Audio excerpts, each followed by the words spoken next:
Junta-se a nós, por videochamada, Xavier Barreto, o presidente da Associação dos Administradores Hospitalares. Muito obrigada pela sua participação. Um bom dia. Vamos já à notícia que dava há pouco, avançada hoje pelo público. A direção executiva do SNS está a impor limites para este ano à contratação de profissionais de saúde, exceto no caso dos médicos. Perguntava-lhe, para início de conversa, desde quando e de que forma é que a Associação dos Administradores Hospitalares passou a ter conhecimento destes limites e que tipo de preocupações ou de constrangimentos pode causar às unidades? Muito bom dia, muito obrigado pelo convite. Nós tivemos conhecimento, através de vários colegas que estiveram numa reunião com a direção executiva, em que essa instrução foi transmitida e ter sido mais tarde depois transmitida também através de e-mail dirigido aos conselhos de administração. Naturalmente que nos preocupa muito, logo à partida, porque não percebemos exatamente qual é a racionalidade da decisão, porque, repare, até se percebe que, de alguma forma, o Governo, e em concreto o Ministério das Finanças, queira controlar a despesa, percebe-se perfeitamente enquanto objetivo. O que não se percebe é uma medida cega, mais decidida em função do número de pessoas e não necessariamente em função da despesa. O que é que eu quero dizer com isto? Em alguns casos, contratar profissionais de saúde pode resultar numa redução da despesa. Se nós, porventura, através da contratação, por exemplo, de técnicos de radiologia, evitarmos a saída de exames para o exterior, muito provavelmente estaremos a reduzir a despesa. Portanto, repare que sempre que nós fazemos um pedido de contratação de um profissional, seja de que área for, um enfermeiro, um assistente operacional, um assistente técnico, seja o que for, temos que justificar perante a tutela que aquela contratação vai reduzir custos, vai ter vantagens económico-financeiras e por isso se justifica. E portanto é uma medida que parece ser excessiva, até redundante, com os controlos que já existem, e que não se percebe bem qual é a racionalidade logo à partida, porque pode não contribuir para a redução de despesa. E faria mais sentido haver tetos, por exemplo, individuais, ou seja, cada hospital ter o seu limite, porque as realidades também serão diferentes? O que faz sentido é que os hospitais, tendo o seu plano de desenvolvimento organizacional aprovado, o que é isto? É um plano que os hospitais propõem todos os anos à tutela, onde desde logo fica previsto qual é a produção que vão fazer, qual é a atividade que vão ter e quais são os recursos de que necessitam, incluindo recursos humanos. E quando esse plano está aprovado, os hospitais deviam ter autonomia para contratar as pessoas de que precisam. Qual é o problema? É que o Estado não aprova estes planos. O plano de 2025... o tal plano que daria autonomia aos hospitais, no fundo, para gerirem o dinheiro e para contratarem as pessoas que precisam, este plano foi aprovado em dezembro de 2025, já no final do ano, quase no final do ano.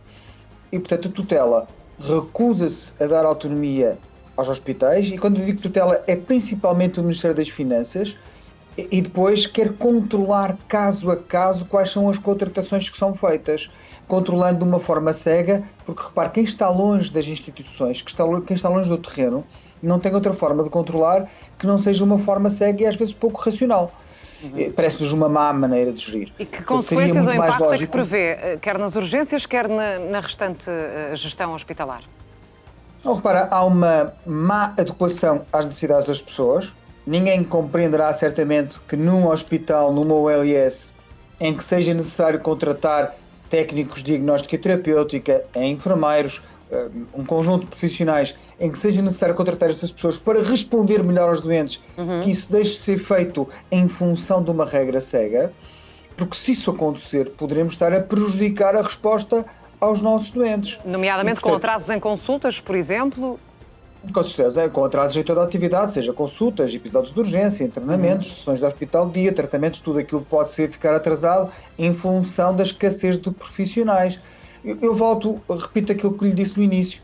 Nós, obviamente, percebemos a necessidade de controlar a despesa, naturalmente que estaremos com o Governo nesse objetivo de reduzir despesa, mas não pode ser com medidas cegas, tem que ser com medidas lógicas, racionais, transversais, e decididas por quem acompanha isto mais de perto no terreno, que são, de facto, os administradores hospitalares. Xavier Barreto, nos últimos dias tivemos as tristes notícias de 3 mortes associadas a demoras no socorro por parte do INEM.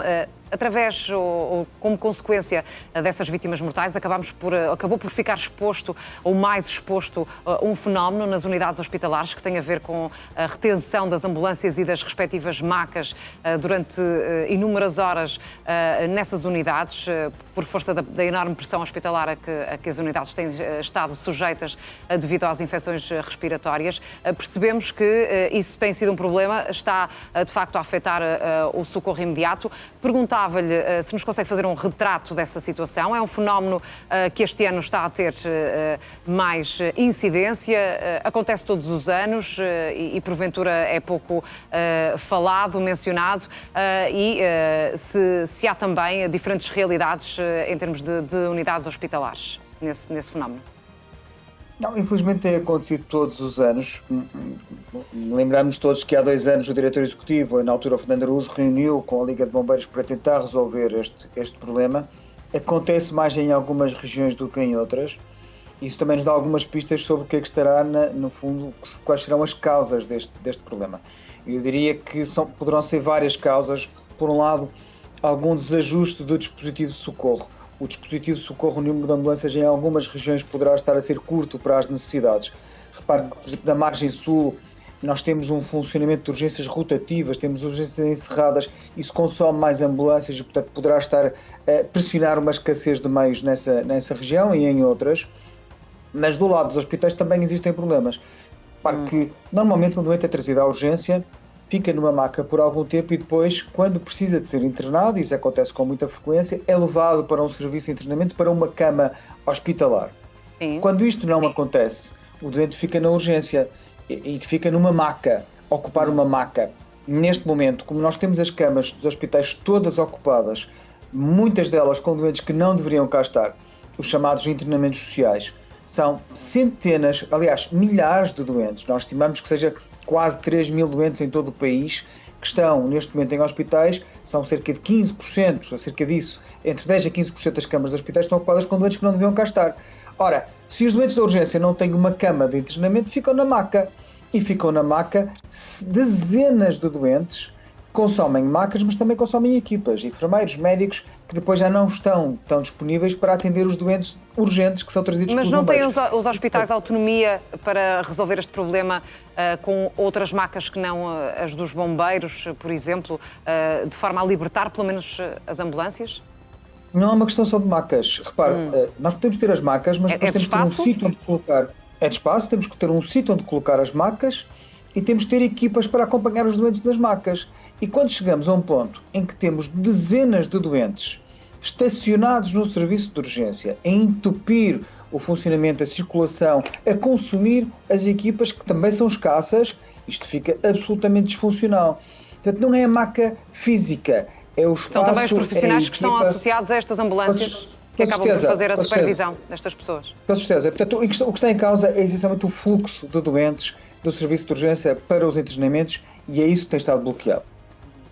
E para concluirmos, qual é o cenário atualmente que nos pode descrever em termos de pressão hospitalar? Sabemos que, se não todos, a grande maioria das unidades hospitalares do país acionou os seus planos de contingência, ou seja, suspendeu cirurgias programadas. Pergunto-lhe se já há alguma unidade que tenha conseguido levantar esse plano de contingência e regressar à normalidade, ou se não, e se ainda está longe esse cenário.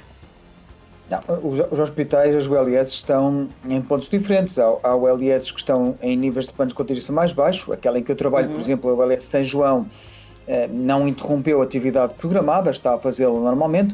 Outras tiveram que interromper. Depende sempre do internamento dessas ULS, de quantas camas é que têm disponíveis, de qual é a pressão que estão a ter nos seus serviços de urgência. Portanto, há, de facto, realidades muito diferentes, muito assimétricas entre diferentes regiões do país. Eu diria que a região de Lisboa e Vale do Tejo é claramente a mais pressionada. Tem hospitais que são sistematicamente um problema porque estão desfasados da realidade e das necessidades das pessoas. A Moreira Sintra é o exemplo mais claro disso. Devia ter tido investimento há muitos anos e, infelizmente, não teve. E, portanto, neste momento a pressão ainda é muita. A segunda-feira é sempre um dia muito difícil e, portanto, não ultrapassamos ainda o período de maior pressão e veremos como é que vão evoluir os próximos dias. E mesmo para concluir, perguntava-lhe qual é que é a sua avaliação em termos mais políticos. Ainda não ouvimos declarações da Ministra da Saúde sobre as mais recentes mortes associadas à espera no socorro e sobre estes constrangimentos na saúde e no socorro aos utentes. Bom, como sabe, esses casos estão a ser averiguados por um conjunto de entidades, pela Inspeção-Geral das Atividades em Saúde, pelo Ministério Público, e, portanto, eu não seria tão célere a associar estas mortes a algum problema no socorro. Eu diria que temos que esperar pelas conclusões para perceber exatamente aquilo que aconteceu. Eu não vou fazer nenhuma avaliação política sobre as declarações da Ministra, portanto, o que lhe posso dizer é que os hospitais e o ULS estão a fazer o melhor que podem, certamente com os recursos que têm, que se estão a esforçar por dar a melhor resposta às populações, que em grande parte das ULS essa resposta é capaz, noutras não, e naquelas em que a resposta não é capaz, deve-se claramente a desinvestimento ao longo de muitos anos, e portanto merece uma reflexão séria, não só por parte dos partidos que suportam o governo, mas eu diria por parte de um conjunto alargado de partidos que possam suportar uma mudança na saúde. Isso é absolutamente claro.